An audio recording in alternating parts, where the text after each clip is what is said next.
Welcome GBN squad to another episode of the GBN podcast.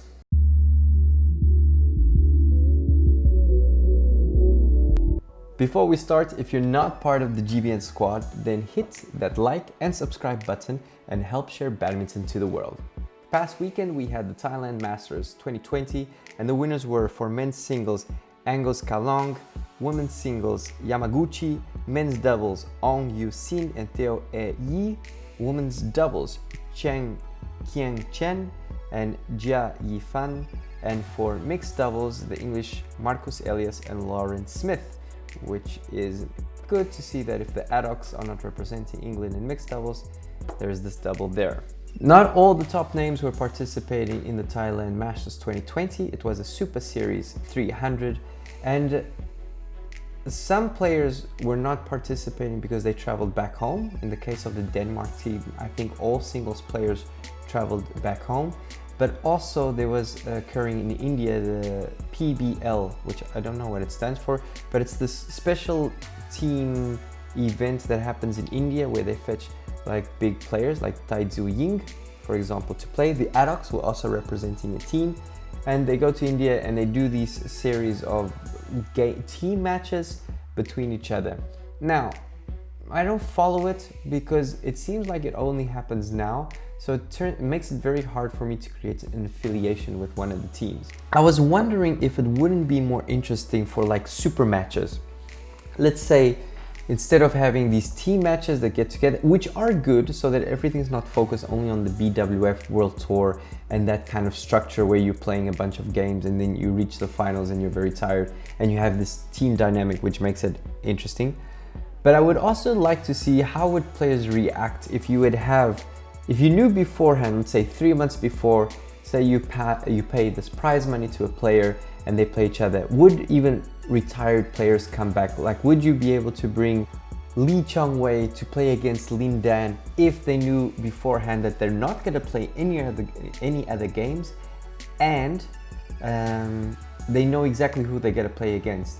Would it change if we had Victor Axelsen playing against Kento Momota, but Victor Axelsen has 3 months to just prepare for that one game? So there's no other matches, no 3 sets, no nothing. Everything's focused on this single match. I wonder how the dynamics of the games would change. Would it be more interesting? Would it be the same as what we see now?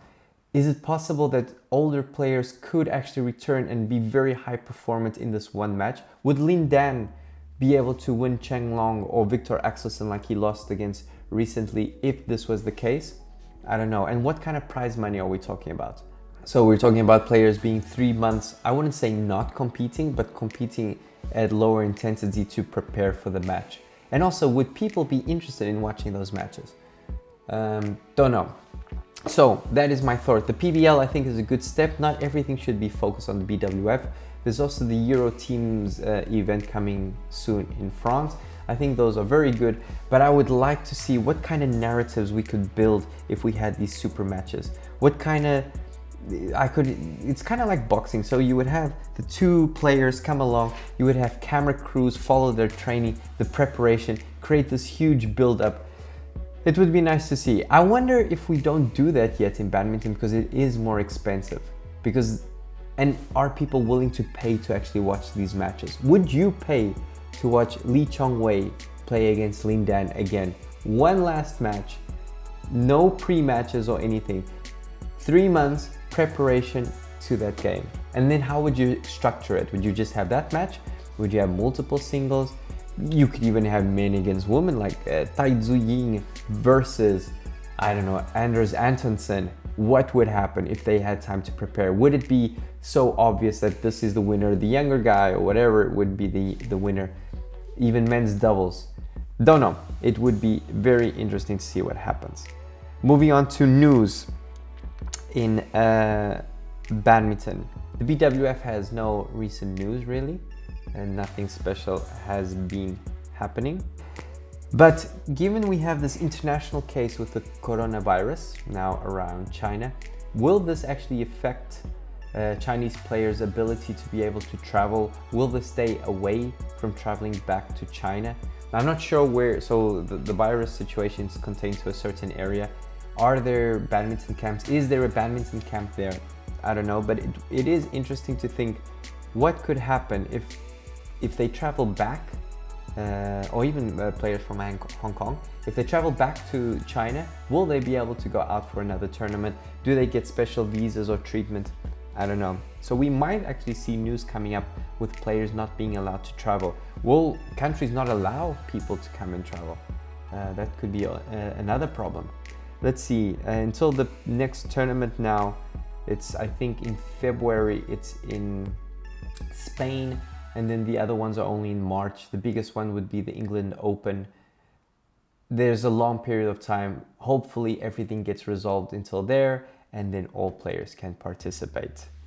So with the news done, let's move on to YouTube. Okay, on YouTube it was pretty slow. With Anders Antonsen not publishing his vlogs, we only have, of real interest, I would say it's Swift's Badminton, how to choose a racket, and then we have Victor's what to eat post-workout. So let me start with the worst one, and then there's the correct overhead footwork by Camilo BORST, which, I don't know, it's okay, nothing special. It doesn't change anything for me. Tobias Wandenka also has the Swiss doubles endurance training and funny badminton game, which seems very interesting. He has this little doubles game. I wouldn't say it's anything special, but for sure, if you're looking for ways of improving your endurance and playing doubles games, it's interesting to take a look at it. So let's start with the worst video. I definitely think it's this Viktor Axelsen's what to eat post-workout. Talk about phoning it in. It really feels like that he just said something I think he just said something in the beginning, then Sean Casey says the rest, and it's okay, you could see it was filmed before. He doesn't really participate. He just like stands there saying, I'm Viktor Axelsen, blah, blah, blah. And then Sean Casey comes and does the rest. It's important to create content, but this kind of content, I think, for me, it just seems phoned in. It's like, okay, let's put something out there. No real effort behind it. Anyway, on the plus side, we have how to choose the badminton racket by Swift Badminton. So on Reddit, there is already pinned this excellent guide on how to choose the racket, what are all the pieces for choosing a racket, etc. I think it's really good. If you're willing to read, that is the best resource. In terms of videos, the Swift Badminton for sure is the best one I've seen because of the examples. For example, he explains the difference between head heavy and head light.